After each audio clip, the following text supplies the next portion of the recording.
All right, kids, Assalamu alaikum. Welcome back to the online class. So, in our previous class, we started the topic of depreciation. Proper पूरा review करने के बाद, revision करने के बाद, हमने depreciation से रिलेटेड, डेप्रिसिएशन के टॉपिक से रिलेटेड 3 लेजर्स का इंट्रोडक्शन लिया था। हमने ये आइडेंटिफाई किया था कि सर डेप्रिसिएशन के टॉपिक से रिलेटेड 3 लेजर्स, 3 अकाउंट्स मौजूद होते हैं। एक non current asset at cost account, दूसरा प्रोविजन फॉर डेप्रिसिएशन अकाउंट और तीसरा डिस्पोजल अकाउंट। हमने लास्ट क्लास में NCA at cost account start भी किया था। हमने इसमें काफी हद तक कंटेंट कवर कर लिया था। लास्ट क्लास के लास्ट फेज में, बिल्कुल लास्ट मोमेंट पर, हमने एक टर्म अंडरस्टैंड किया था जिसका नाम था पार्ट एक्सचेंज। पार्ट एक्सचेंज क्या था, जल्दी से रिकैप कर लेते हैं कि पार्ट एक्सचेंज में हम बिजनेस एक नॉन करंट एसेट खरीद तो रहे हैं, लेकिन सेम टाइम सेम मोमेंट पर हम पुराना कोई नॉन करंट एसेट एक्सचेंज करवा रहे हैं। हम पुराना कोई नॉन करंट एसेट देकर नया नॉन करंट एसेट अक्वायर कर रहे हैं, उसे कहते हैं पार्ट एक्सचेंज। अच्छा, पार्ट एक्सचेंज में आम तौर पे स्टूडेंट्स के माइंड में ये एक बात लाजमी मौजूद होती है। लेट मी रिपीट, आमतौर पे स्टूडेंट्स के माइंड में ये बात लाजमी मौजूद होती है पार्ट एक्सचेंज से रिलेटेड, पार्ट एक्सचेंज से रिलेटेड कि हमें बिजनेस को पैसे देने पड़ेंगे, ऊपर पैसे हमें देने पड़ेंगे। सुन लीजिएगा, दिस इज नॉट नेसेसरी। सुन लीजिएगा, ये नेसेसरी नहीं है, ये गारंटी नहीं है, ये कंफर्मेशन नहीं है कि हर दफा हमें ऊपर पैसे देने पड़ेंगे।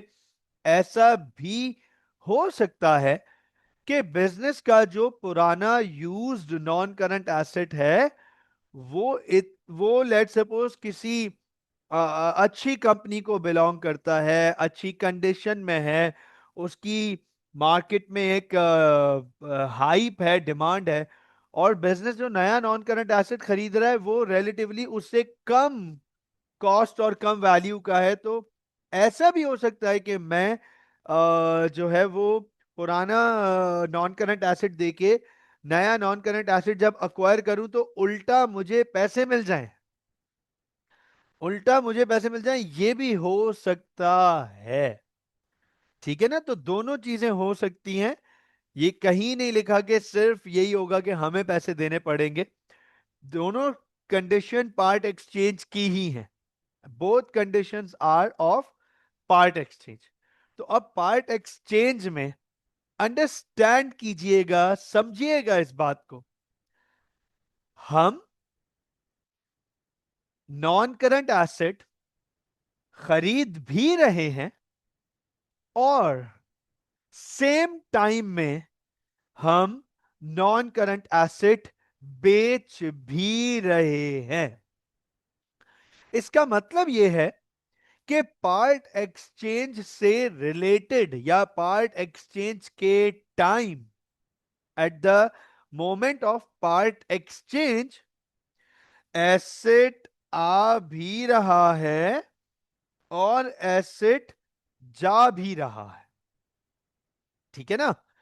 पार्ट एक्सचेंज के मौके पर एसेट आ भी रहा है हमारे पास और एसेट जा भी रहा है हमारे पास से।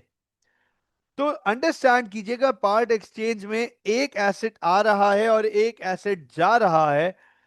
तो सर इस मौके पे एंट्री क्या बनती है, हम क्या एंट्री बनाएंगे, लेजर अकाउंट्स में इसको कैसे रिकॉर्ड करेंगे। पार्ट एक्सचेंज थोड़ा सा टेक्निकल पॉइंट हो जाता है, तो उसके लिए मैं आपके सामने बकायदा एक पूरी ट्रांजैक्शन लिखने जा रहा हूं। आप ये देखो, ये सारी वैल्यूज हमने लास्ट क्लास में बगैर ट्रांजैक्शन के अज्यूम की थी, जनरल अजम्पशन थी हमारी कि हम ये कर रहे हैं और हम ये कर रहे हैं, इसकी रिकॉर्डिंग ऐसे होगी। पार्ट एक्सचेंज की मैं आपको प्रॉपर ट्रांजैक्शन लिख रहा हूं, उसके थ्रू हम पार्ट एक्सचेंज की रिकॉर्डिंग करेंगे non current asset cost account में। तो चेक कीजिएगा, नोट कीजिएगा, मैं आपके सामने ट्रांजैक्शन लिख रहा हूं ओवर हेयर, प्लीज नोट कीजिएगा। On November 1st, business bought a new non-current asset for $60,000 for an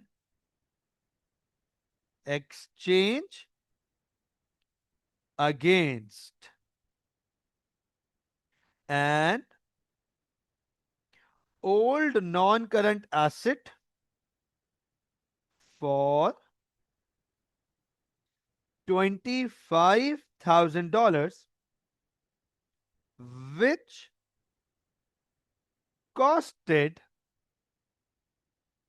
$50,000. The remaining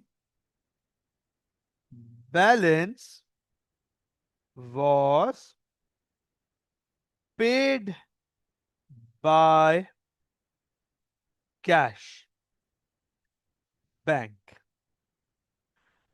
तो गाइज यहां पे चेक कीजिएगा, यहां पर हमारे पास पार्ट एक्सचेंज की प्रॉपर ट्रांजैक्शन मौजूद है। सबसे पहले नोट कीजिएगा, कह रहा है ऑन November 1st, मतलब साल के दौरान हमने March 1st को भी एक नॉन करंट एसेट खरीदा है और हमने 1 जून को भी एक नॉन करंट एसेट खरीदा है। Is this right? हमने साल के दौरान कुछ नॉन करंट एसेट्स खरीदे हैं, डिफरेंट टाइप्स के नॉन करंट एसेट्स खरीदे होंगे। नॉन करंट एसेट्स हमारे पास आ रहे हैं, डेबिट साइड पे रिकॉर्ड हो गए। Is this right? Non current assets हमारे पास आ रहे हैं, डेबिट साइड पे रिकॉर्ड हो गए। अब चेक कीजिएगा 1 नवंबर को, ऑन 1 नवंबर, November 1st को क्या हो रहा है, ये नोट कीजिएगा। बिजनेस ने एक नया नॉन करंट एसेट खरीदा। अच्छा मुझे ये बताओ, ये नया नॉन करंट एसेट बिजनेस में आ रहा है या बिजनेस से जा रहा है? New non current asset. मुझे ये बताएं, ये जो नया नॉन करंट एसेट है, business bought a new non current asset, तो ये बताओ ये जो न्यू नॉन करंट एसेट है, ये आ रहा है या ये जा रहा है? राइट, ये आ रहा है ना। नॉन करंट एसेट की वैल्यू बढ़ रही है। बताओ नॉन करंट एसेट की वैल्यू बढ़ती है तो हम इसको कहां रिकॉर्ड करते हैं? वेयर? नॉन करंट एसेट की वैल्यू बढ़ती है तो हम इसको कहां रिकॉर्ड करते हैं? राइट, डेबिट साइड पे। राइट, डेबिट साइड पे, ऐसे ही ना सर, हम इसको रिकॉर्ड करते हैं डेबिट साइड पे। प्लीज चेक कीजिएगा, नोट कीजिएगा, नॉन करंट एसेट आ रहा है, वैल्यू बढ़ रही है। अच्छा ये बताओ, ये नया नॉन करंट एसेट कितने का है हमारे लिए? नया नॉन करंट एसेट की, नए नॉन करंट एसेट की वैल्यू क्या है? What is the value of new non current asset? What is the value of new non current asset? बिल्कुल ठीक बेटा, बिल्कुल ठीक है, बिल्कुल ठीक, बिल्कुल ठीक गाइस, बिल्कुल ठीक। राइट, 60,000। राइट, 60,000। चेक कीजिएगा, नॉन करंट एसेट आ रहा है, वैल्यू बढ़ रही है। मैं डेबिट साइड पे, गौर से देखिएगा, मैं डेबिट साइड पे यहां लिखूंगा November 1st, यहां लिखूंगा 60,000। अब आप मुझे ये बताएं, बिल्कुल सिंपल सा सवाल है, बिल्कुल सिंपल सा सवाल है और बहुत आसान सवाल है। मुझे ये बताओ, नया नॉन करंट एसेट जो हम खरीद रहे हैं 60,000 वैल्यू का, इधर रेफरेंस क्या लिखें? What should the reference be over here? बताएं जरा, क्या रेफरेंस होना चाहिए यहां पे? क्या रेफरेंस लिखें हम? कुछ क्रॉस रेफरेंस लिखते हैं ना, कुछ क्रॉस रेफरेंस लिखते हैं। जैसे नोट करना, फर्स्ट मार्च को जब हमने नॉन करंट एसेट खरीदा, उधार पे खरीदा था, ठीक है। 1 मार्च को जब हमने नॉन करंट एसेट खरीदा, उधार पे खरीदा था। इसी तरीके से 1 जून को जब हमने नॉन करंट एसेट खरीदा, कैश में खरीदा, कैश में खरीदा। अब आप मुझे ये बताओ, 1 नवंबर को हम एसेट खरीद रहे हैं $60,000 की वैल्यू का। बताओ रेफरेंस क्या लिखें? What should be the reference? Reference क्या लिखें? जी बिल्कुल कियान, बिल्कुल ठीक, बिल्कुल ठीक कियान, बिल्कुल यही करेंगे। अभी 2 मिनट में इसको क्लियर कराऊंगा, बिल्कुल यही करेंगे। रेफरेंस क्या लिखेंगे गाइस? हाँ जी, ऑलराइट, काफी स्टूडेंट्स के आंसर आए हैं और majority of you are saying, गौर से सुनिएगा, है majority of you have said 2 answers, have given me 2 answers. यहां मेजॉरिटी के 2 आंसर्स मेरे पास आए हुए हैं। पहली वो आवाम है जो कह रही है सर यहां लिखेंगे रेफरेंस में पार्ट एक्सचेंज। सुन लीजिएगा मेरी बात, पार्ट एक्सचेंज के नाम से कोई अकाउंट नहीं होता। अगर मैं यहां पे कोई रेफरेंस लिख रहा हूं, तो इसका मतलब ये कि ये कहीं ना कहीं उधर जाके दूसरा अकाउंट होगा, ये इस नाम से कोई अकाउंट होगा। तो इसका मतलब ये बात तय है कि पार्ट एक्सचेंज नहीं आएगा, क्योंकि पार्ट एक्सचेंज के नाम से कोई अकाउंट नहीं होता। Part exchange is not an account. दूसरा जो मुझे इधर आंसर सबका आया हुआ है, वो आया हुआ है बैंक या कैश। प्लीज मेरा एक सवाल है, बहुत सिंपल सा, ये चेक कीजिएगा। अगर आपके कहने पर मैं यहां कैश या बैंक लिख दूं, तो मुझे जरा ये बताओ, क्या हमारी जेब से 60,000 रुपीज गए हैं ये नॉन करंट एसेट खरीदते हुए? मुझे जरा बताएं। ट्रांजैक्शन पढ़ें, ट्रांजैक्शन पढ़ें और मुझे जरा ये बताएं, क्या हमारी जेब से 60,000 रुपीज गए हैं? नहीं सर, हमारी जेब से 60,000 रुपीज तो नहीं गए। मतलब कैश या बैंक से 60,000 रुपीज तो नहीं जा रहे। तो सुन लीजिएगा सर, यहां कैश बैंक तो सही है, लेकिन इसकी वैल्यू गलत है। और सर आप कह रहे हैं कि यहां पार्ट एक्सचेंज नहीं आएगा, फिर क्या होगा? तो सुन लीजिएगा, नए non current asset, new non current asset purchased on part exchange is recorded in 2 parts. I repeat, I repeat, a new non-current asset bought on part exchange is recorded in 2 parts. इसको 2 हिस्सों में record करेंगे। Check कीजिएगा, note कीजिएगा, focus रखिएगा, attention दीजिएगा। Sir हम नया नॉन करंट एसेट खरीद रहे हैं जिसकी वैल्यू है $60,000, ठीक है, जिसकी वैल्यू है $60,000। इसके अगेंस्ट हम एक पुराना व्हीकल या पुराना नॉन करंट एसेट दे रहे हैं जो जिसकी वैल्यू है 25,000, लेकिन जो हमें पड़ा था $50,000 का, समझिएगा इस बात को, हम पुराना जो नॉन करंट एसेट दे रहे हैं, the old non current asset that we are exchanging, तो सर वो कितने रुपए में एक्सचेंज हो रहा है ये भी पता करना होता है। वो कितने रुपए में एक्सचेंज हो रहा है, तो सर वो 25,000 रुपए में एक्सचेंज हो रहा है, 25,000।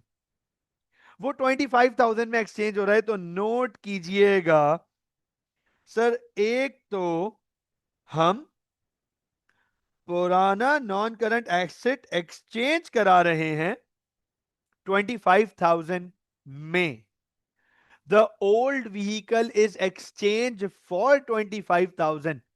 ठीक है, अब आप मुझे ये बताओ, अगर 60,000 रुपए का, 60,000 का हम नया एसेट खरीद रहे हैं और पुराना एसेट दे रहे हैं 25,000 का, 25,000 का, तो बताओ ये जो रिमेनिंग बैलेंस है ये कितना होगा? What would be the remaining balance?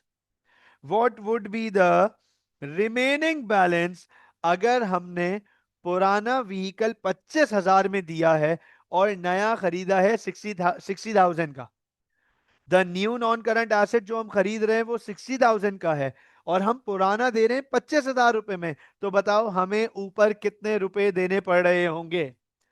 Yes please, what would be the cash bank value जो हमें ऊपर देना पड़ रहा होगा?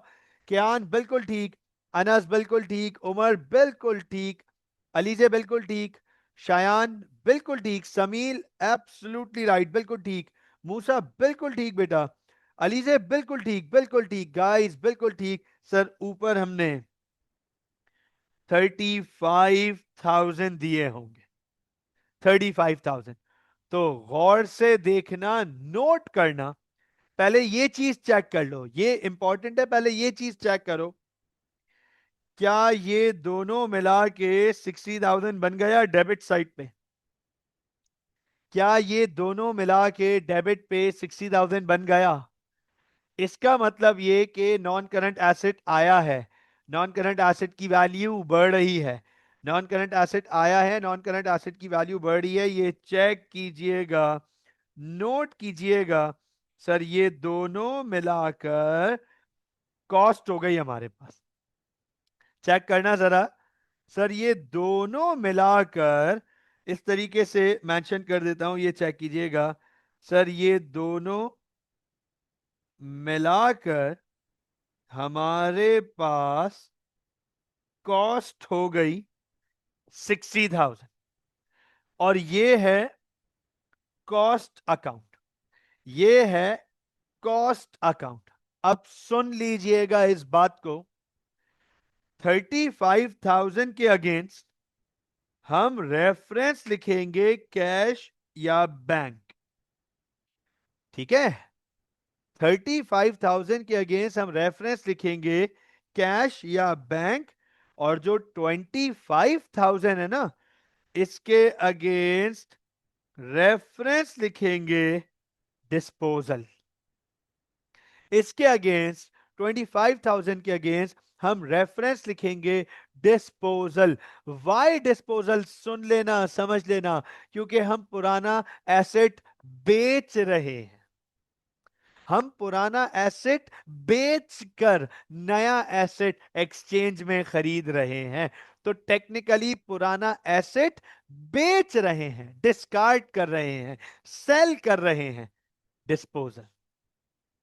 तो अंडरस्टैंड कीजिएगा, हमने डेबिट साइड पे, चेक कीजिएगा, हमने डेबिट साइड पे जो रिकॉर्डिंग की है वो पूरी कॉस्ट वैल्यू की है, नए नॉन करंट एसेट की, a new non current asset. ये दोनों जो वैल्यूज हैं ये न्यू नॉन करंट एसेट की वैल्यू है, नए नॉन करंट एसेट की। नया नॉन करंट एसेट जो हमारे बिजनेस में आया है वो 60,000 पर, वो 60,000 का है।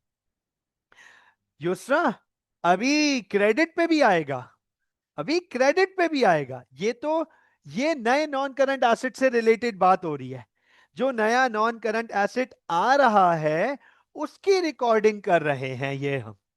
जो नया नॉन करंट एसेट आ रहा है हमारे पास, ये हमने वो रिकॉर्ड किया है क्योंकि उसके लिए हम 35,000 कैश के थ्रू पे कर रहे हैं और 25,000 पुराना व्हीकल दे रहे हैं, पुराना नॉन करंट एसेट दे रहे हैं। ठीक है, ये हमने ये हमने नए नॉन करंट एसेट की रिकॉर्डिंग की है। अब आप जरा गौर से देखिएगा, मेरा आप सबसे बड़ा सिंपल सा सवाल है। अनस बिल्कुल ठीक, बिल्कुल ठीक, एग्जैक्टली यही यही यही काम पर जा रहा हूं, यही बात करने जा रहा हूं। मेरा आप सबसे सिंपल सा सवाल है, मुझे ये बताओ, क्या 1 नवंबर को हमने सिर्फ एसेट खरीदा है? बताओ भाई, क्या हमने 1 नवंबर को हमने क्या सिर्फ एसेट खरीदा है, बल्कि हमने एसेट बेचा भी है। समील हमने समील हमने साथ साथ एसेट बेचा भी है। ठीक है ना? अब आप मुझे ये बताओ, एसेट बेच रहे हैं, एसेट हमारे पास से जा रहा है, एसेट बेच रहे हैं, एसेट हमारे पास से जा रहा है। बताओ, एसेट की वैल्यू बढ़ रही है या कम हो रही है? सिंपल बता दो जल्दी से। एसेट की वैल्यू बढ़ रही है या कम हो रही है? जब हम एसेट बेच रहे हैं तो एसेट की वैल्यू कम हो रही है।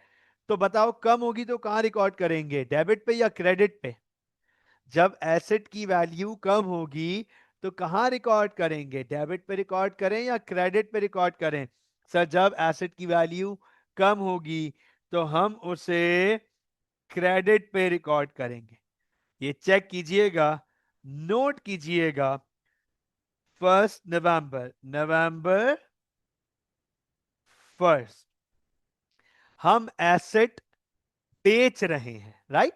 हम एसेट बेच रहे हैं, तो नोट कीजिएगा, एसेट जा रहा है, एसेट बेचने को हम डिस्पोजल कहते हैं, डिस्पोजल।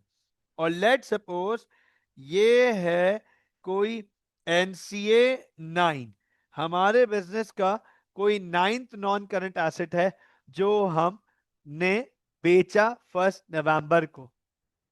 अब जो मैं आप लोगों से सवाल पूछने लगा हूं, मुझे जरा बताइएगा, यहां क्या वैल्यू आनी चाहिए? What should be this value? बताओ भाई, यहां पे 1 नवंबर को क्या वैल्यू आनी चाहिए? Yes please. सर, 1 नवंबर को हम सिर्फ नॉन करंट एसेट खरीद नहीं रहे, बल्कि हम एक पुराना नॉन करंट एसेट बेच भी रहे हैं। और क्योंकि हम नॉन करंट एसेट बेच रहे हैं तो नॉन करंट एसेट जा रहा है, नॉन करंट एसेट जा रहा है तो नॉन करंट एसेट की वैल्यू कम हो रही है। सर, कितने से कम हो रही है? सुन लीजिएगा, यह है कॉस्ट अकाउंट, ये है कॉस्ट अकाउंट। हमने पुराना जो नॉन करंट एसेट बेचा या एक्सचेंज कराया, उसकी कॉस्ट थी 50,000, उसकी कॉस्ट थी 50,000। हम यहां पर 50,000 लिखेंगे कॉस्ट, 50,000 लिखेंगे कॉस्ट। तो सर, 50,000 की वैल्यू का, 50,000 की वैल्यू का नॉन करंट एसेट हमने बेचा, तो हमारे बिजनेस से वैल्यू कम हो रही है, हम एनसीए को क्रेडिट करेंगे। तो अब आप सिर्फ एक चीज नोट कीजिएगा, आपके सामने, आपके सामने एक समरी, आपके सामने एक समरी प्रेजेंट कर रहा हूं। ये चेक कीजिएगा, बहुत आसान सी समरी है, बिल्कुल सिंपल सी समरी आपके सामने प्रेजेंट कर रहा हूं। ये चेक कीजिएगा, गौर से देखिएगा। सर, हमने हमने हमारे पास साल के शुरू में ये चेक कीजिएगा, हमारे पास साल के शुरू में 100,000 की वैल्यू के नॉन करंट एसेट्स थे। हमारे पास साल के शुरू में 1 लाख की वैल्यू के नॉन करंट एसेट्स थे। जल्दी से देख के बताओ, हमने साल के दौरान टोटल कितने नॉन करंट एसेट्स खरीदे? पूरे साल के दौरान हाउ मैनी? पूरे साल के दौरान हमने टोटल कितने नॉन करंट एसेट्स खरीदे? Yes please. साल के दौरान हमने टोटल 3 नॉन करंट एसेट्स खरीदे हैं। 3, 1 मार्च को, 1 जून को और 1 नवंबर को। 1 मार्च को जो हमने खरीदा वो 40,000 का खरीदा, जो 1 जून को खरीदा वो 30,000 का खरीदा, और जो 1 नवंबर को खरीदा वो 60,000 का खरीदा। सर टोटल हमने 130,000 की वैल्यू के नॉन करंट एसेट्स खरीदे हैं। Is this right? Yes please, is this right? Total हमने 130,000 की वैल्यू के नॉन करंट एसेट्स खरीदे हैं। ये चेक कीजिएगा, 130,000। ठीक हो गया?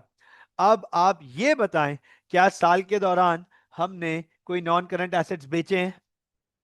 क्या साल के दौरान हमने कोई नॉन करंट एसेट्स बेचे हैं? यस सर, दो नॉन करंट एसेट्स बेचे हैं, एक 28 फरवरी को और एक 1 नवंबर को। दो नॉन करंट एसेट्स बेचे हैं, एक 28 फरवरी को और एक 1 नवंबर को। मुझे ये बताएं, जो एसेट्स हमने बेचे हैं, जो एसेट्स हमने बेचे हैं वो कितने रुपए की वैल्यू रखते थे? जो हमने कितने वैल्यू के एसेट्स बेचे? सर टोटल 60,000 की वैल्यू के, टोटल 60,000 की वैल्यू के ये एसेट्स हमारे पास से गए हैं, ये एसेट्स हमारे पास से जा चुके हैं। नोट कीजिएगा, चेक कीजिएगा। सर अब हमारे पास जो एसेट्स होने चाहिए, क्या उनकी वैल्यू 170,000 बनती है? समरी के थ्रू मुझे जरा बता दें, प्लीज समरी के थ्रू जरा मुझे कंफर्म कर दें, क्या उन एसेट्स की वैल्यू 170,000 बनती है? यस और नो? क्या उनकी एसेट्स की वैल्यू 170,000 की बनती है ना? सर उनकी वैल्यू एग्जैक्टली 170,000 बनती है। चेक कीजिएगा, मैं आपके सामने अकाउंट के थ्रू इसको वेरीफाई करने जा रहा हूं। एनसीए कॉस्ट अकाउंट बना लिया ना हमने, इसके अलावा और कोई ट्रांजैक्शन नहीं हुई है। ठीक है, इसके अलावा और कोई ट्रांजैक्शन नहीं हुई है। मैं आपके सामने अकाउंट अकाउंट के थ्रू वेरीफाई करने जा रहा हूं। चेक कीजिएगा, नोट कीजिएगा। सर डेबिट साइड को जब हम टोटल करते हैं, डेबिट साइड को टोटल करेंगे तो डेबिट साइड का टोटल आ रहा है 230,000। यही एग्जैक्ट सामने वैल्यू प्लेस कर दूंगा 230,000। लेकिन सर क्रेडिट साइड का टोटल आ रहा है 60,000। क्रेडिट साइड का टोटल आ रहा है 60,000। तो सर जो डिफरेंस आया हमारे पास वो आ गया 170,000। इसको हम लिखेंगे balance CD, balance carry down on December 31st। तो ये चेक करो, यही तो वैल्यू हमने यहां पे समरी में निकाली थी, जो वेरीफाई हो गई हमारे एनसीए कॉस्ट अकाउंट से। तो सर ये है हमारे पास एनसीए एट कॉस्ट अकाउंट। मुझे बताएं, क्या ये अकाउंट क्लियर हुआ? Yes please. तो सर यहां तक सारी बात समझ आ गई, यहां तक क्लैरिटी है। मैं आपको ये बता दूं, ये complete, this is complete NCA cost account. इससे कम टेस्ट होगा, इससे ज्यादा टेस्ट नहीं हो सकता। इससे कम टेस्ट होगा, इससे ज्यादा टेस्ट नहीं हो सकता। हमने इसमें सारी चीजें इंक्लूड कर ली, कैश पे खरीदना, उधार पे खरीदना और पार्ट एक्सचेंज पे खरीदना। और हमने डिस्पोजल भी कंसिडर कर लिया और पार्ट एक्सचेंज का भी डिस्पोजल कंसिडर कर लिया। अब हमारे पास जो दूसरा अकाउंट आ जाता है, second account of regarding depreciation, second ledger regarding depreciation, that is provision for depreciation account. Sir ये आ जाता है हमारे पास provision for depreciation account. Check कीजिएगा, नोट कीजिएगा, मैं यहां आपके सामने मैं यहां आपके सामने प्रोविजन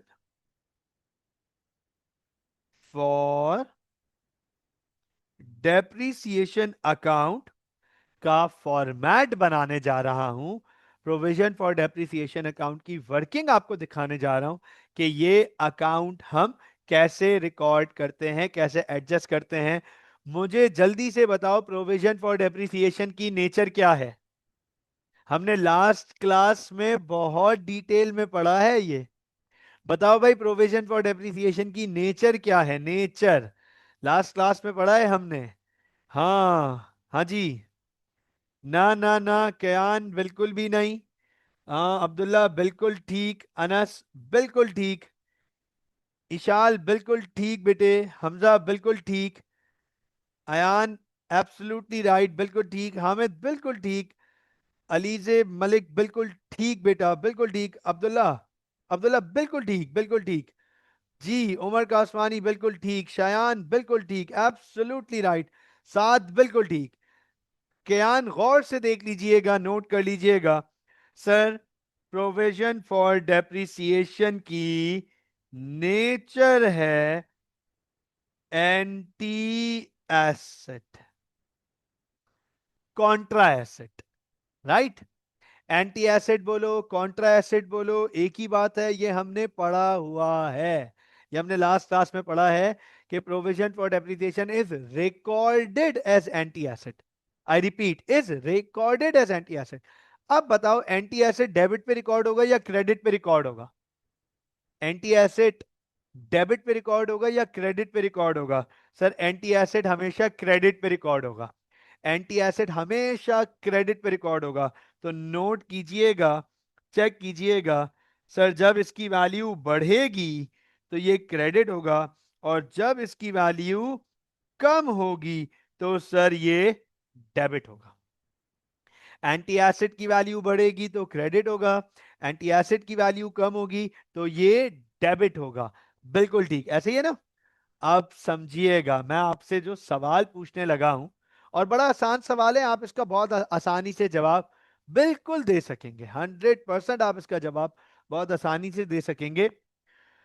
मुझे ये बताओ, क्या हमारे पास साल के शुरू में 100,000 के नॉन करंट एसेट्स मौजूद थे?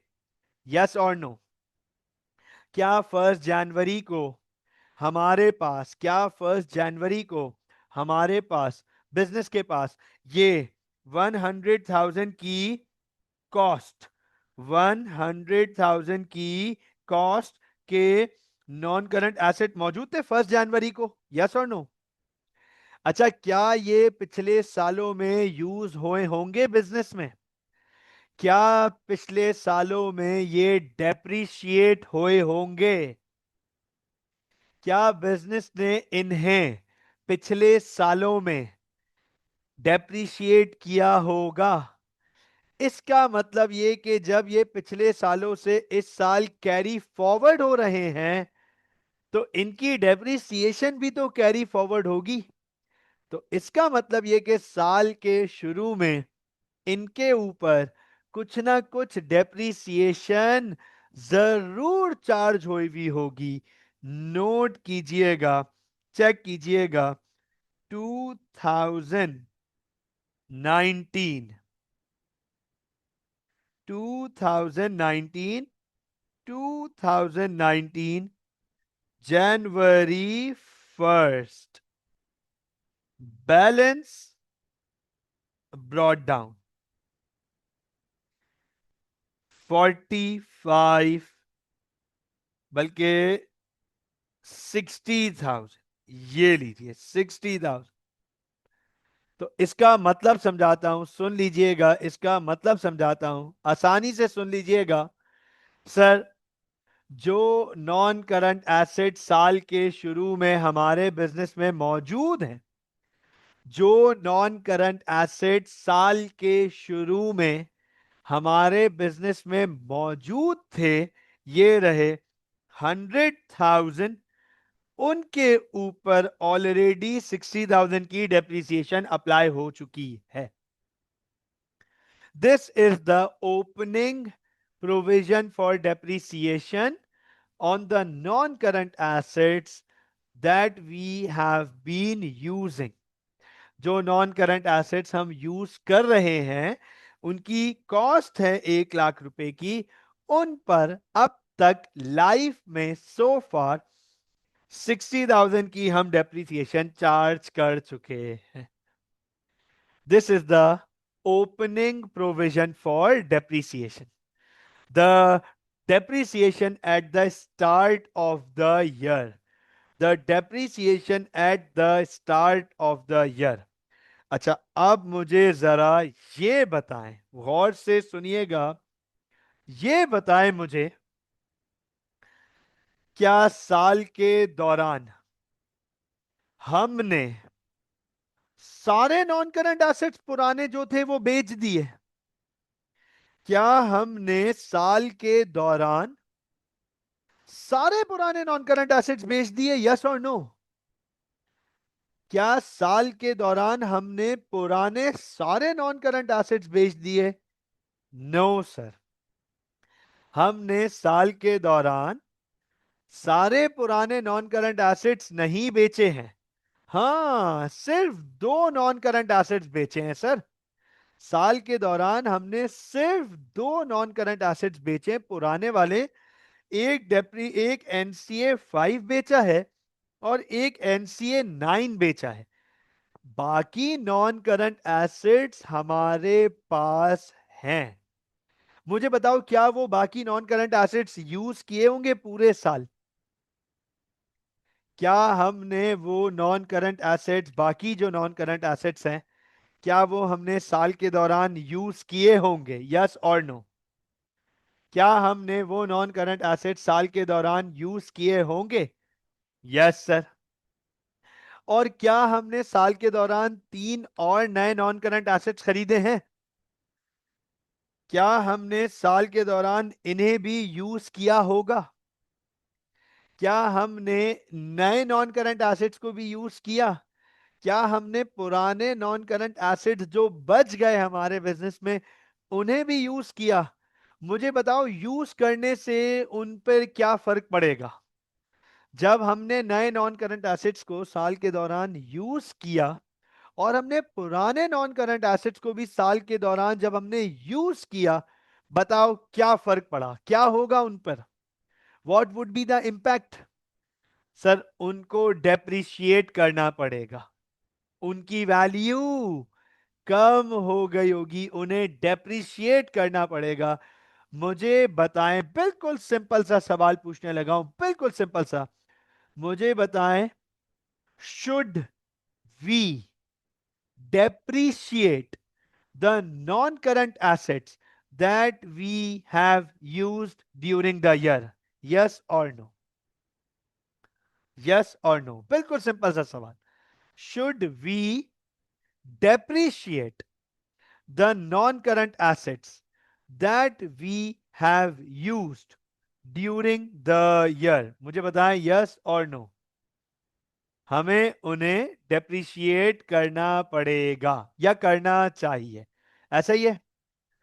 सुन लीजिएगा, डेप्रिशिएट करने के 3 मेथड्स हैं हमारे पास। ये रहे 3 मेथड्स। डेप्रिशिएट करने के 3 मेथड्स हैं हमारे पास: स्ट्रेट लाइन, रिड्यूसिंग, रीवैल्यूएशन। और सुन लीजिएगा, अभी फिलहाल मैं मेथड्स पे बात नहीं कर रहा, मैं मेथड्स पे काम नहीं कर रहा, मैं स्ट्रेट लाइन और रिड्यूसिंग की बात फिलहाल नहीं कर रहा।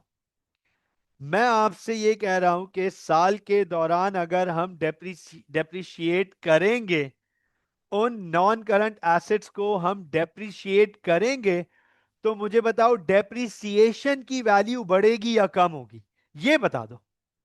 ये बताओ डेप्रिसिएशन की जो टोटल वैल्यू है वो बढ़ेगी या कम होगी।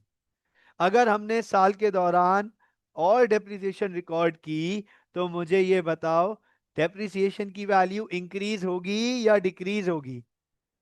सर डेप्रिसिएशन की वैल्यू इंक्रीज होगी, राइट। डेप्रिसिएशन की वैल्यू इंक्रीज होगी क्योंकि हम डेप्रिसिएशन रिकॉर्ड कर रहे हैं और रिकॉर्ड करते हैं एंटी एसेट के तौर पे।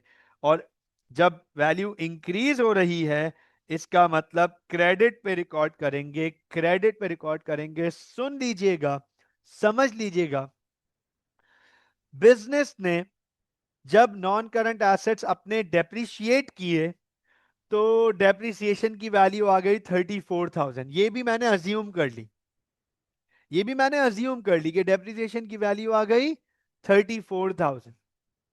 सवाल है कि सर इसको रिकॉर्ड कहां करेंगे और कैसे करेंगे।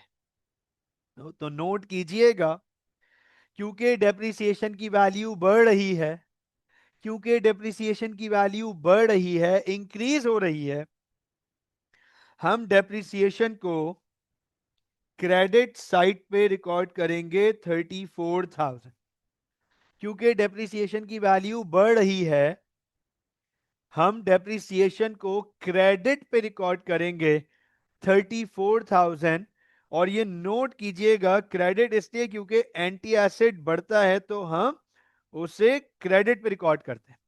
अब सवाल ये आ जाता है, सवाल ये आ जाता है कि सर यहां रेफरेंस क्या लिखें। यस प्लीज, यहां रेफरेंस क्या लिखें guys, what should be the reference over here. तो रेफरेंस के लिए परेशान होने की जरूरत नहीं है।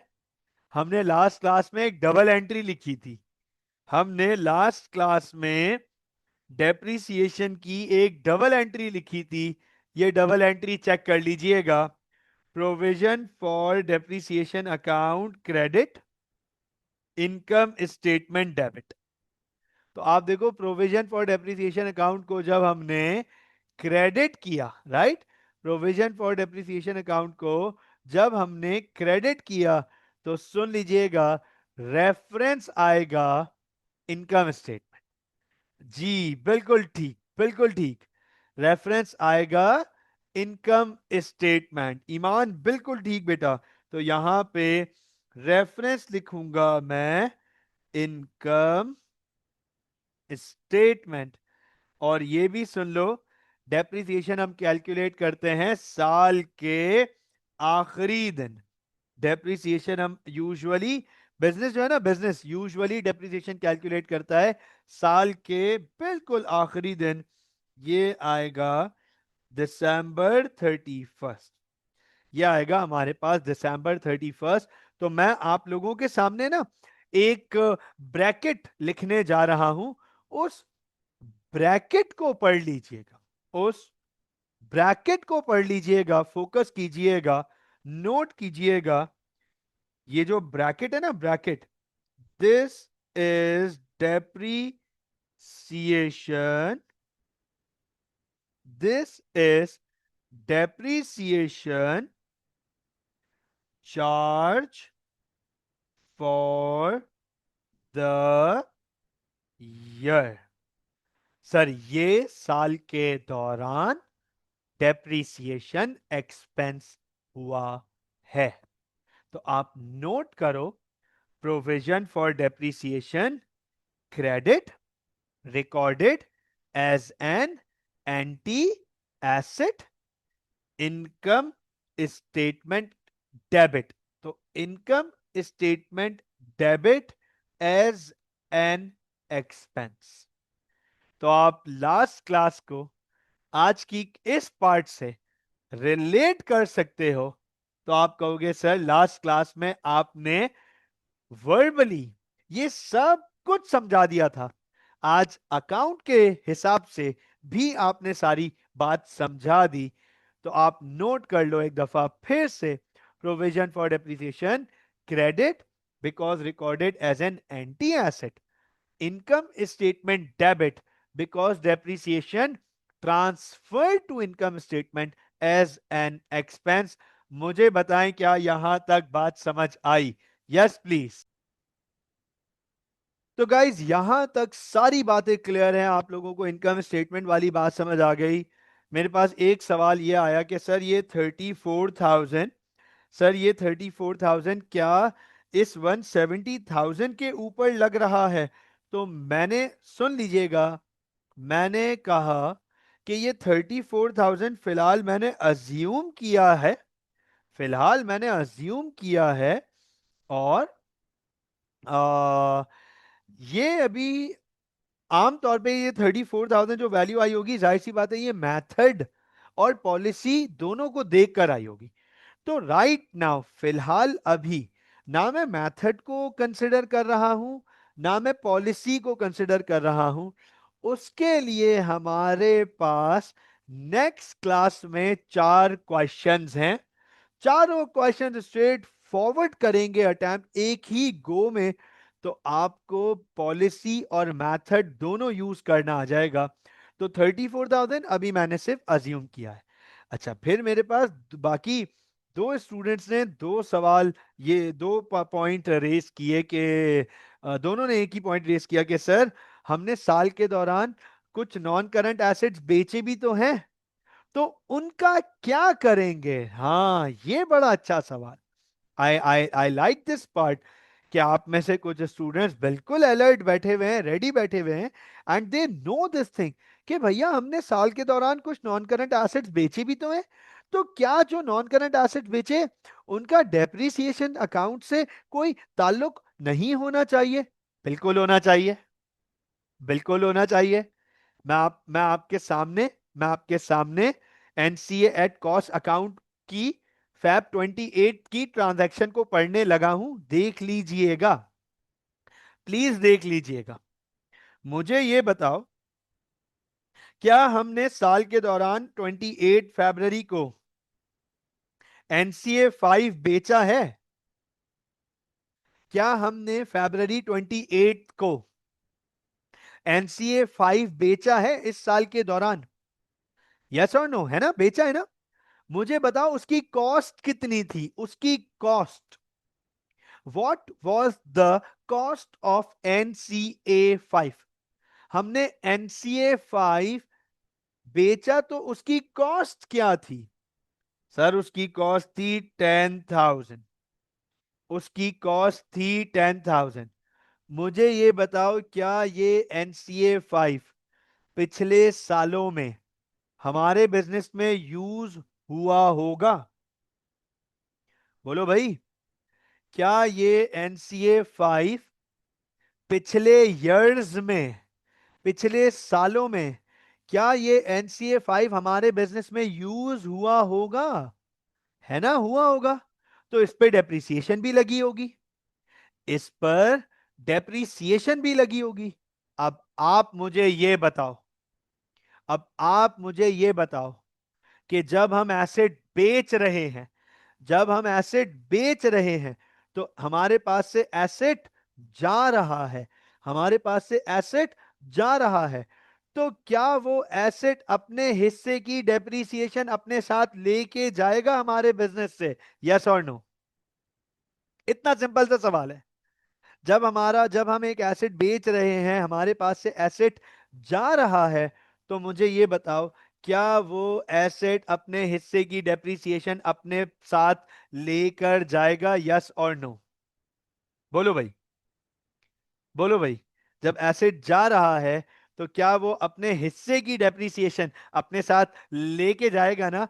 इसका मतलब ये कि जब हमारे बुक्स में वो एसेट ही नहीं, तो उसकी डेप्रिसिएशन भी तो बुक से हटानी पड़ेगी।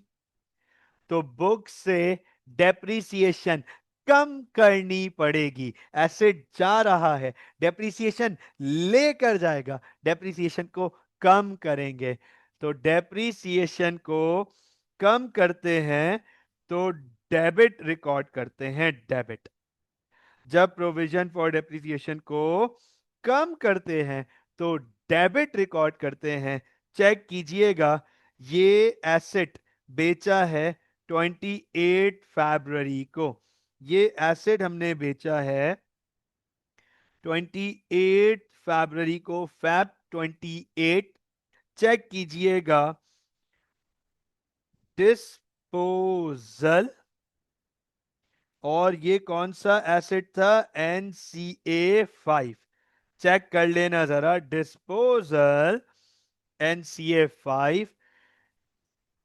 सर हम अभी, हमें जाहिर सी बात है हमारे पास ट्रांजैक्शन तो है नहीं, मैं सारी वैल्यूज अज्यूम कर रहा हूं। तो सर हमने जब ये आइडेंटिफाई किया कि इस नॉन करंट एसेट पर अब तक लाइफ में कितनी डेप्रिसिएशन हम अप्लाई कर चुके थे, तो पता चला 6000।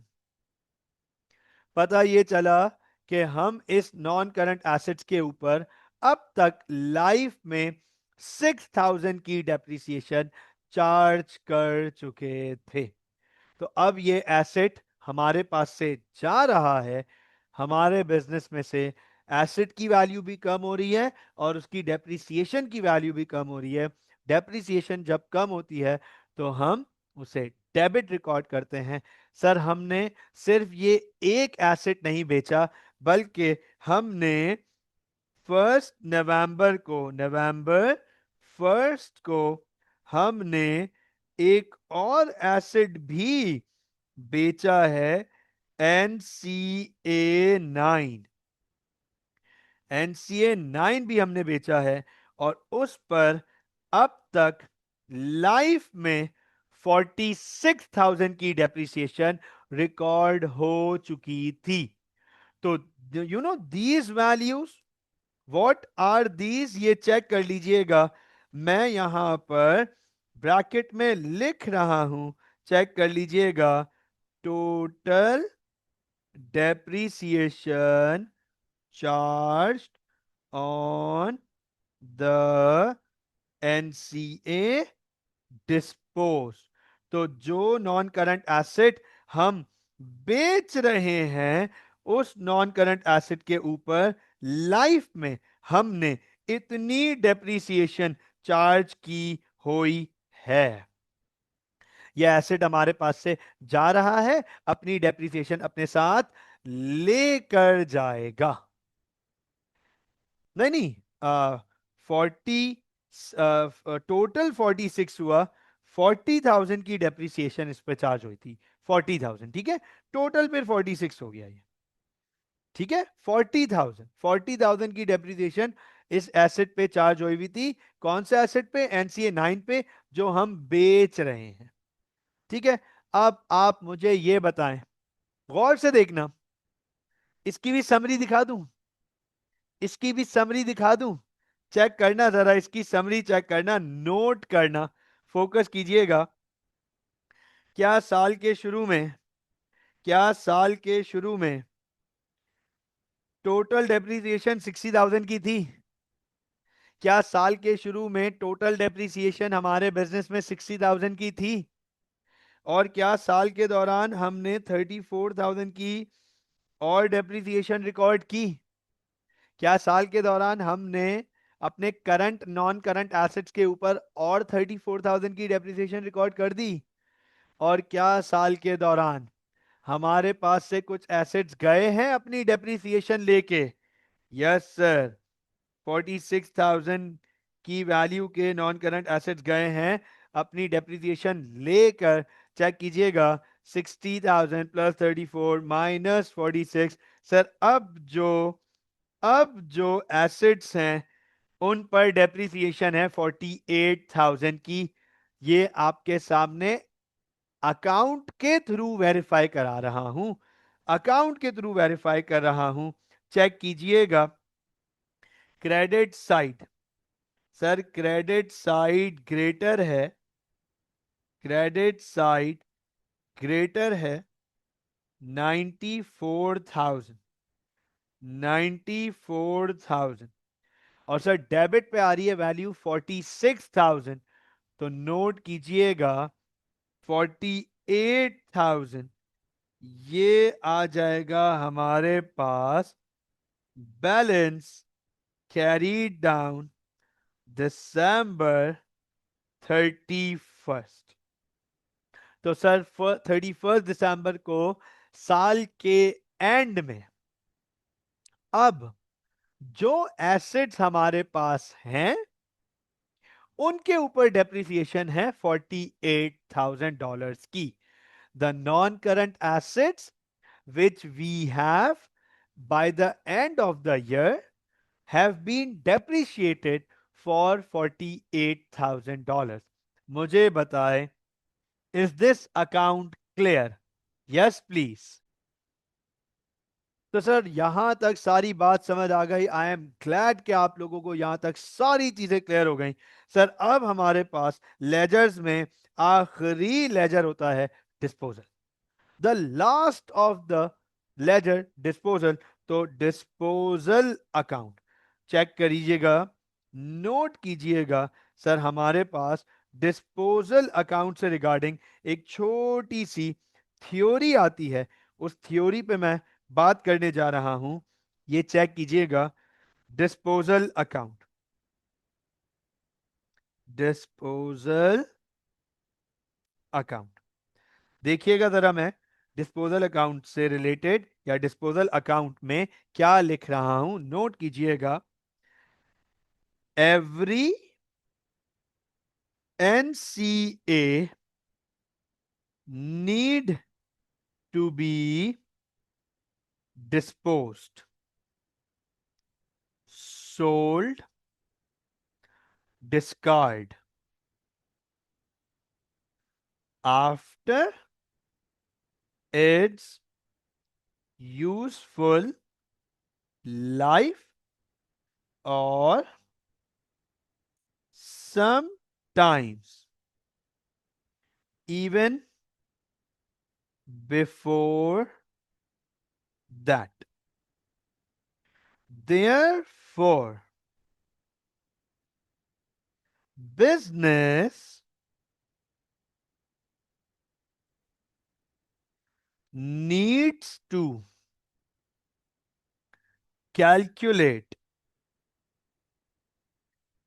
any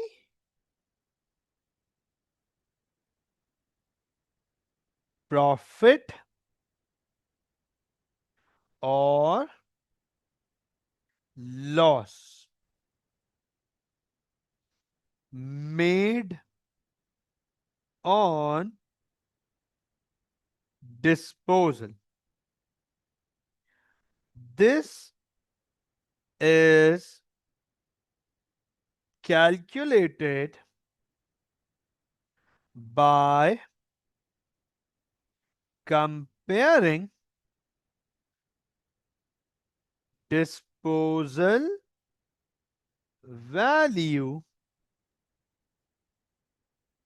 with, मैं एक काम करता हूं, इस लाइन को यहां लेकर आ रहा हूं, इसी के साथ वो लिखेंगे दोनों points, with net book value. तो अब सर डिस्पोजल, डिस्पोजल का मतलब क्या है? हर नॉन करंट एसेट को बेचा जाता है, डिस्कार्ड किया जाता है, थ्रैश किया जाता है, ट्रैश किया जाता है, राइट? कभी उसकी लाइफ खत्म होने पर और कभी उसकी लाइफ खत्म होने से पहले. तो जिस मौके पे बिजनेस नॉन करंट एसेट को डिस्पोज कर रहा है, सेल कर रहा है, उस मौके पे बिजनेस को यह पता करना होता है कि उन्हें इस एसेट के बेचने पे फायदा हुआ या नुकसान. The disposal of non current asset is bringing profits और लॉस. सवाल आता है कि सर ये काम हम कैसे करते हैं, कैसे, how? By comparing disposal value with net book value. हम ये काम कैसे करते हैं? हम डिस्पोजल वैल्यू को नेट बुक वैल्यू से कंपेयर करते हैं. कंपेयर, मिसाल के तौर पे अंडरस्टैंड कीजिएगा, मैं आपसे सिंपल सा सवाल पूछ रहा हूं, बिल्कुल सिंपल सा. 20,000 रुपए की वैल्यू वाला एसेट हमने 30,000 में, 30,000 में बेच दिया। वैल्यू थी 20,000, हमने बेच दिया 30,000 में। बताओ फायदा हुआ या नुकसान हुआ? 20,000 की वैल्यू थी एसेट की, हमने उसे 30 में बेच दिया। हमने उसे 30 में बेच दिया। तो बताएं जरा, फायदा हुआ या नुकसान हुआ? जी, 20,000 की वैल्यू का एसेट हमने 30,000 में बेच दिया। तो बताएं जरा, फायदा हुआ या नुकसान हुआ? राइट, फायदा हुआ है ना। राइट, प्रॉफिट हुआ। यस सर, प्रॉफिट, बिल्कुल ठीक है ना, प्रॉफिट हुआ, फायदा हुआ। तो सुन लीजिएगा, नोट कीजिएगा, हमारे बिजनेस को प्रॉफिट होगा, प्रॉफिट होगा, चेक कीजिएगा, profit, profit when, profit when disposal value, जब disposal value net book value से ज्यादा हो। ये लीजिए, प्रॉफिट होगा जब disposal value net book value से ज्यादा हो। जैसे कि नेट बुक वैल्यू थी 20,000 की और हमने बेच दिया 30,000 में, तो प्रॉफिट हो गया 10,000 का। आई होप कि ये बहुत आसान है और ये आप पहले पढ़ भी चुके हैं, कर भी चुके हैं। डिस्पोजल के तो न्यूमेरिकल्स भी आपने करे हैं मेरे साथ। अब आप मुझे एक बात ये बताओ, मुझे ये बात बताओ, बहुत सिंपल। 20,000 का एसेट था, 20,000 की वैल्यू का एसेट था, हमने 15,000 में बेचा। बताओ फायदा हुआ या नुकसान हुआ? जी, 20,000 की वैल्यू थी एसेट की, 20,000 की वैल्यू थी एसेट की, हमने बेच दिया 15,000 में, 15,000 में। क्या हुआ सर? नुकसान हो गया। राइट, लॉस हो गया, है ना, लॉस हो गया सर, नुकसान हो गया। तो ये चेक कीजिएगा, नोट कीजिएगा, लॉस। और सर ये लॉस कैसे आएगा? जब disposal value less than, when disposal value is less than net book value। Book value है 20,000, डिस्पोजल वैल्यू है 15,000, तो लॉस आ गया 5,000 का। मुझे पूरी उम्मीद है कि यहां तक बात बिल्कुल समझ आई होगी। इसके सर्टेन स्टेप्स हैं, वो मैं स्टेप्स, इसके सर्टेन स्टेप्स हैं वो मैं आपके सामने लिख रहा हूं, चेक कीजिएगा। 3 स्टेप्स ऑफ डिस्पोजल। तो सर डिस्पोजल के हमारे पास 3 स्टेप्स हैं, चेक कीजिएगा, नोट कीजिएगा। Number 1, sir disposal account debit NCA at cost account credit with cost value. तो सर सबसे पहले स्टेप में हम क्या करते हैं? सुन लीजिएगा, डिस्पोजल अकाउंट में सबसे पहले हम डिस्पोजल अकाउंट को डेबिट करते हैं एसेट की कॉस्ट वैल्यू से। आई रिपीट, डिस्पोजल अकाउंट को हम डेबिट करते हैं एसेट की कॉस्ट वैल्यू से। यहां मैं आपके सामने डिस्पोजल बनाने जा रहा हूं, यहां मैं आपके सामने डिस्पोजल अकाउंट बनाने जा रहा हूं NCA 9 का, फॉर NCA 9, फॉर NCA 9, जो हमारा NCA 9 था, मैं उसका आपके सामने डिस्पोजल अकाउंट बनाने जा रहा हूं। चेक कीजिएगा, नोट कीजिएगा, सर सबसे पहले स्टेप में हम डिस्पोजल अकाउंट को डेबिट करते हैं। डिस्पोजल अकाउंट डेबिट किस वैल्यू से? कॉस्ट वैल्यू से। तो NCA 9, ये चेक कीजिएगा। NCA 9, क्या हमने कोई NCA 9 बेचा था? उसकी कॉस्ट क्या थी? 50,000। क्या हमने कोई NCA 9 बेचा था? Yes sir. उसकी कॉस्ट क्या थी? सर उसकी कॉस्ट थी 50,000। तो चेक कीजिएगा, यहां पर डिस्पोजल की डेबिट साइड पे मैं लिखूंगा 50,000 और यहां रेफरेंस दूंगा NCA कॉस्ट अकाउंट।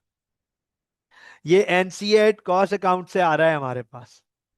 ये NCA कॉस्ट अकाउंट से आ रहा है और आप इसका स्टेप नंबर 1 पूरा चेक भी कर सकते हो। Disposal debit, NCA cost account credit.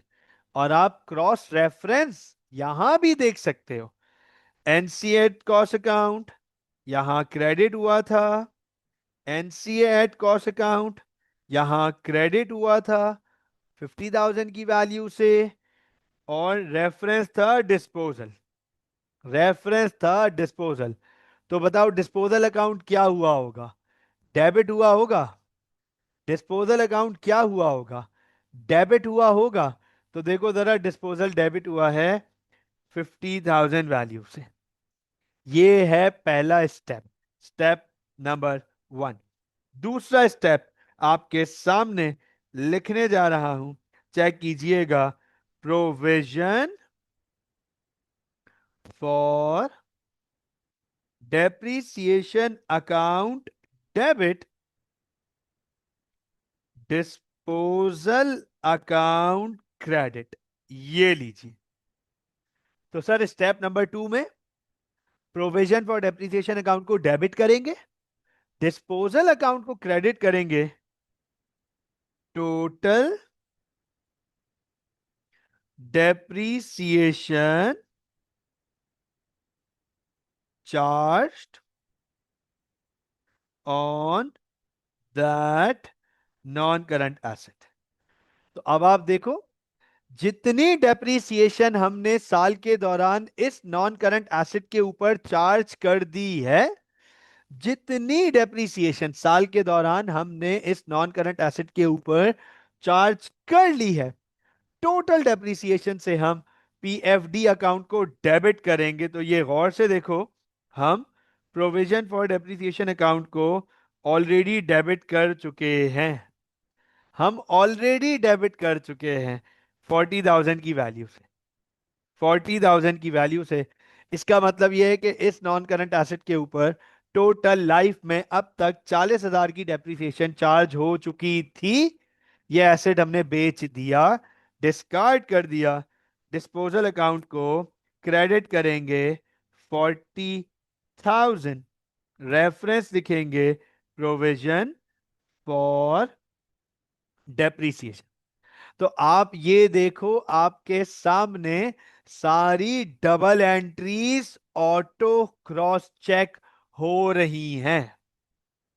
सारी double entries auto cross check हो रही हैं।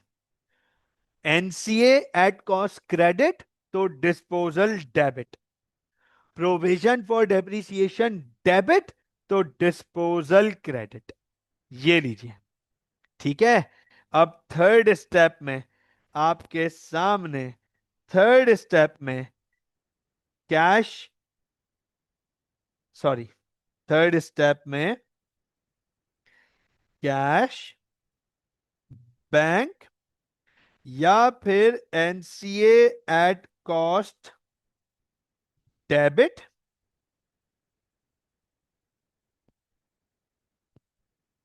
और डिस्पोजल क्रेडिट, और disposal credit, disposal value, disposal value. ये लीजिए। तो थर्ड स्टेप में अब आप मुझे एक बात बताओ, जल्दी से सिंपल सा सवाल पूछूंगा और बिल्कुल लास्ट पार्ट है, वाइंड अप करने वाले हैं। मुझे बताओ, जब एसेट बेचते हैं तो पैसे आएंगे या जाएंगे? जल्दी से बता दो। जब हम नॉन करंट एसेट बेचेंगे, जब हम नॉन करंट एसेट बेचेंगे तो पैसे आएंगे या जाएंगे? सर जाहिर सी बात है, पैसे आएंगे। कैश डेबिट, बैंक में पैसे आ रहे हैं तो बैंक डेबिट। और सुन लो, अगर पार्ट एक्सचेंज कर रहे हैं तो एनसीए एट कॉस्ट डेबिट। अगर पार्ट एक्सचेंज कर रहे हैं तो NCA at cost debit. Disposal credit कौन सी वैल्यू से? सर डिस्पोजल वैल्यू से। आप मुझे जल्दी से देख के बताओ, क्या हमने एनसीए 9, क्या हमने एनसीए 9 पार्ट एक्सचेंज की थी 25,000 की वैल्यू पर? क्या हमने एनसीए 9 पार्ट एक्सचेंज की थी 25,000 की वैल्यू पे? तो ये देखो, NCA at cost account debit हुआ है। किसके रेफरेंस से? डिस्पोजल के रेफरेंस से। तो डिस्पोजल क्या होगा? क्रेडिट होगा। डिस्पोजल अकाउंट क्या होगा? क्रेडिट होगा। 25,000 से reference NCA at cost account. अगर इसकी जगह पैसे आ गए होते तो यहां रेफरेंस में लिखते कैश बैंक। अगर इसकी जगह पैसे आ गए होते तो रेफरेंस में लिखते कैश बैंक। अब आप मुझे ये बताएं, बिल्कुल आसान अल्फाजों में, लास्ट पार्ट, क्या एनसीए 9 की कॉस्ट 50,000 थी? क्या एनसीए 9 की कॉस्ट 50,000 थी? और क्या उसको हमने लाइफ में 40,000 डेप्रिशिएट कर दिया था? क्या हमने लाइफ में उसे 40,000 तक डेप्रिशिएट कर दिया था? ये चेक करना जरा, नोट करना। ये चेक करना जरा, नोट करना। Cost minus accumulated depreciation check कीजिएगा। Cost minus accumulated depreciation. तो क्या इसकी नेट बुक वैल्यू 10,000 बचती है? Net book value 10,000। क्या ये एनसीए 9 10,000 रुपए की वैल्यू का था? लेकिन हमने इसे कितने में डिस्कार्ड किया? सर हमने इसे 25,000 में डिस्पोज किया। तो बताओ, फायदा हुआ या नुकसान हुआ? आप बता दें अब। अब तो बहुत आसान हो गया। अब तो बहुत आसान हो गया। फायदा हुआ या नुकसान हुआ? सर फायदा हुआ। सर फायदा हुआ। तो प्रॉफिट ऑन डिस्पोजल कैसे निकालेंगे? क्रेडिट साइड ग्रेटर है, क्रेडिट साइड को टोटल करेंगे 65,000, डेबिट से कंपेयर करेंगे तो डेबिट पे जो डिफरेंस आ रहा है वो 15,000 का आ रहा है। इसको हम ट्रांसफर कराएंगे इनकम स्टेटमेंट में। ये हमारे पास प्रॉफिट ऑन डिस्पोजल आ गया फॉर एनसीए 9, 15,000। मुझे बताएं, is disposal ledger clear? Yes please. एक सवाल बड़ा इंपॉर्टेंट इस वक्त आया है, राइट नाउ कह रहे हैं कि सर ये प्रॉफिट हुआ है तो इनकम स्टेटमेंट डेबिट क्यों हो रही है? इनकम स्टेटमेंट, तो सुन लीजिएगा, यहां इनकम स्टेटमेंट डेबिट नहीं हो रही, डिस्पोजल डेबिट हो रहा है। तो इनकम स्टेटमेंट अपने अकाउंट में क्रेडिट होगा, और इनकम स्टेटमेंट क्रेडिट होने का मतलब है it's an income. It's an income. तो disposal debit, income statement credit, और इनकम स्टेटमेंट के क्रेडिट का मतलब है कि इट्स एन इनकम, ये हमारी इनकम है, ये प्रॉफिट हमारी इनकम है। लॉस होता तो डिस्पोजल यहां क्रेडिट होता, और इनकम स्टेटमेंट अपने अकाउंट में डेबिट होता। डेबिट का मतलब एक्सपेंस, लॉस।